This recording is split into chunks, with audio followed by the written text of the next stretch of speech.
Alright guys, Jeremy Lafrentz of Backstage Entertainment. We are at Sokol Auditorium right now, up here with Zach and Sean of Middle Class Rut. Guys, what's going on? Not much, man. We got, the fans can probably hear, we got Janice and Chevelle here tonight, along with you guys. Janice actually doing their sound check right now, and we're up top, up above where you guys are in your tiny dressing room here.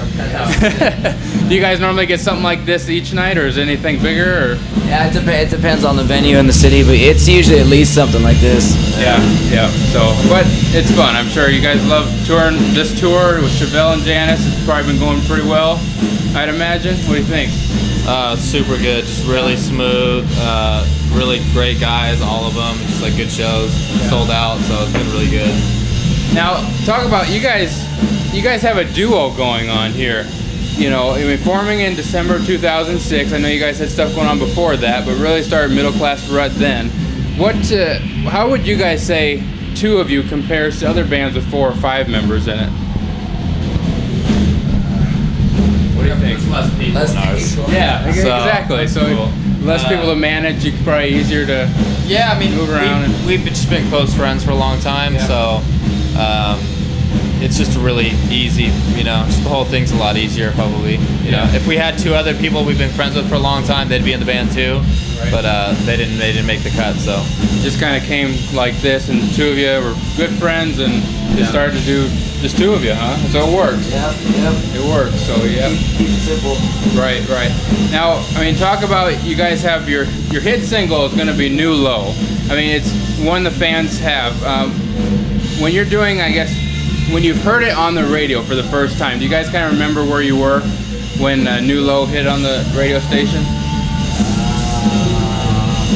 Just at home,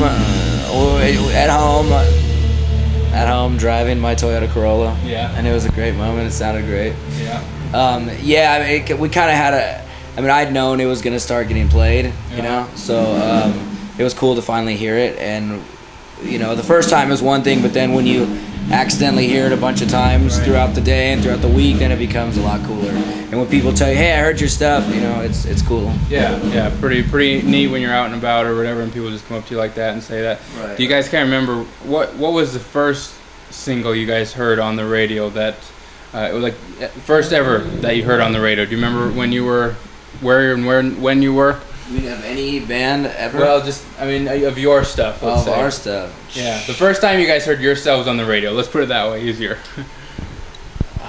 Probably been quite a while ago, It's been a minute, yeah. I'm sure we were somewhere in Sacramento. But yeah, we probably knew it was coming on at 2:43 a.m. on Sunday in the morning, so we set our alarm clocks and woke up and heard it, so it's different than just driving around and randomly hearing it. Right. But, well, now you guys probably hear yourselves on the radio all the time, so it's we just keep the radio, another day, huh? We keep the radio panned forward in our van, so we don't have to really hear much of it. But we hope that at some point it's coming on somewhere. Right. Exactly. Now I'm gonna put you on the spot. Feel free to say no here. Nope. But okay, moving on. For the fans out there that kind of, I mean, they're probably thinking, God, I know New Low, but I just can't remember it right now. Would you guys want to sing any part of the chorus for them? Like I said, say no, but I'm just putting you on the spot here. I have been right, I have been left, I have been wrong, I have been left behind, I've been up, I've been mostly down. Yes. That's it. That's how it goes, huh? Yeah, That's right. It's a tongue twister. So. Sounds a little bit better on the radio, but that's basically how it sounds live. And I sing lower. Yeah, right. With less enthusiasm. I mean, with your guys' song, I mean, do you ever get, because like you said, this is a tongue twister. Do you get on stage and be like, you know, I'm just kind of mumble for a little bit, or you've gotten to the point? Yeah, usually that's the whole show. Just meaningless meandering. Right. A lot of dribble. Yeah. And you know, we have a lot of songs that people don't know. So sometimes I won't even say a word throughout the whole song. I'll just, you know, put a bunch of delay on it, and everyone's like, man, the song is so great. I love those lyrics. It's crazy. Yeah. Well, and too, I mean, with those songs that fans know and are singing to, you always have the option of putting the mic out to the crowd and just having them sing. You got to be really confident when you do something like that, though, because you run the risk of putting the mic out in a city where maybe they think you're just handing them a mic. They don't know they're supposed to know your song. Thanks for the mic. I'll take that. So you got in trouble for that. They yell into it, huh? The yellow Chevelle song. Yeah, exactly. All right, guys, like I told you, the second part of the interview, we're going to go to our BSC box. Fans have found us on Facebook. You guys can go search Backstage Entertainment, like us, and get your own questions in here for us to ask these guys. So we'll do probably a couple each, and we'll go back and forth. If you guys have an answer for each other's question, you can, or answer your own. It's up to you. And they do range from really crazy to serious questions. So let's see. Okie dokie. Don't want to do that one, huh? I don't want to get in trouble. What if I pull the... What is your least favorite tattoo? If none, do you want any? Yeah, so your favorite or your least favorite tattoo? Obviously, you've got some there. I don't think I have enough to have a least favorite. I don't think... I'm pretty indifferent to them all. So they're fine. I don't really... You know, I don't go, oh, that one's really great, you know? Right. But yeah, so you have a favorite at all? Because I see your elbows, and you got some on your chest. Yeah, no favorite. I mean, no, I want to get a barbed wire armband. Yeah. But I haven't gotten around to that. I'll probably do that. I've heard. I don't have any myself, but I've heard it's addicting. You guys plan on getting more? Nope. No, you're done. No. You're done. I think that's a myth. Is it? No, I think maybe for some people it is, but yeah, not for me. Okay, so you guys are done, you think, huh? I mean, I still have work in progresses. I'm sure I'll end up getting, but I'm not trying to be like Tattoo Man. You right. know? For now, you're good, huh? Yeah, great. All right. Okay, Sean, let's see what we get. Go. The magic box. Oh man. Oh. So what's the craziest thing you've signed? Do you have any for that one too? We get a lot of people when we interview bands. We get a lot of prosthetic legs. We did a labia signing one time.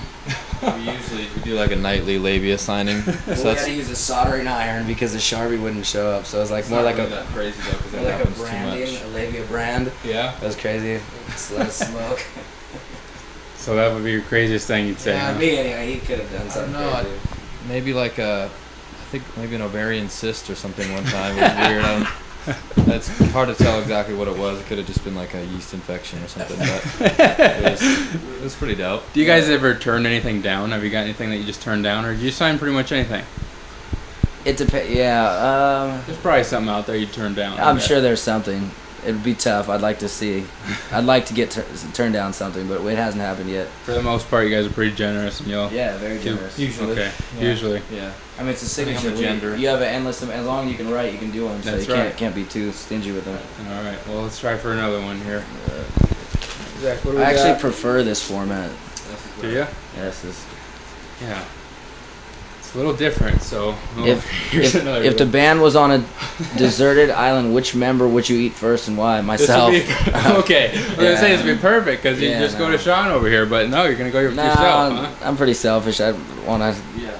What would you say, Sean? He's got more Jaeger running through his body, so it'd be like a little bit more of a buzz, I think. Okay. Okay. Just like, If he ate me. Yeah, he ate me, get wasted. Yeah. There you go. my pecans. Okay, let's try one more. Then I know showtime's about to hit, so you guys gotta get going. All right. Oh. You've ever been naked in public, Zach and if got this one, so, don't answer it. why? Oh, really?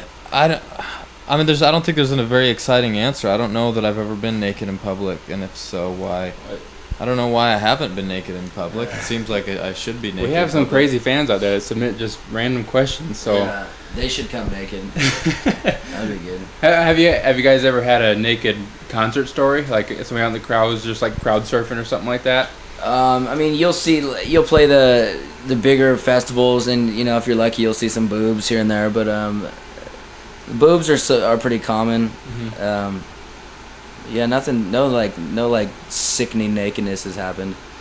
Of course, they're never like a really amazing like set of boobs. It's like the kind of floppy, sort of very humid outside, like just not really happening. All right, well I'm gonna try one for you guys. Let me see if we can get a good one, and we'll end on this one. Let's see. Okay, here's a good one. What's your biggest fear on stage? We talked about maybe mumbling the words earlier, maybe forgetting your lyrics or something, but you guys have anything else like that? Like probably just our whole shit shutting off. Oh, probably yeah. like the biggest fear. Electricity going out. Yeah, because that's a very realistic yeah. fear, and it's happened plenty of times, and there's really no way to recover from it other than just like, oh, sorry, or shit set up, you know, like, and just like start over or not start over. So that's a legitimate fear. Yeah. Zach, you concur? Or if our CD that's playing our music, if it stops or skips, then we have that like Milli Vanilli moment. Blame it on all our music is run on the CD, so if we're trying to get from a CD to laptop, so we just mimic right now anyway. We're shitty, shitty players and musicians, but we answer questions very good. Yeah. There you go. Yep, and you take the crazy ones all right too. I think. Right. Yep. All right. Well, yeah. Hopefully, you guys enjoyed this. I mean, different than what you've probably done before. Our BSC box, like I said, fans can check us out and get some questions in themselves. But once again, guys, Zach and Sean, Middle Class Rut. What else you got? You guys have the new album out. What else you want to tell the fans before you head out? Go check out Kaya. They're a Sacramento band. Other than that, come see us. Come see us on the road. We'll be touring through April and May. So come check out a show. There we go. Guys, once again, Middle Class Rut. Check them out. Hey everyone, make sure to like Backstage Entertainment on Facebook to see our photos, to enter yourself into contests for autographed prizes, and other news. Also, make sure to click the subscribe button on YouTube to check out the rest of our videos. And you can find us on Twitter to get updates about what we're doing. For Backstage Entertainment, this is Jeremy Lafrentz.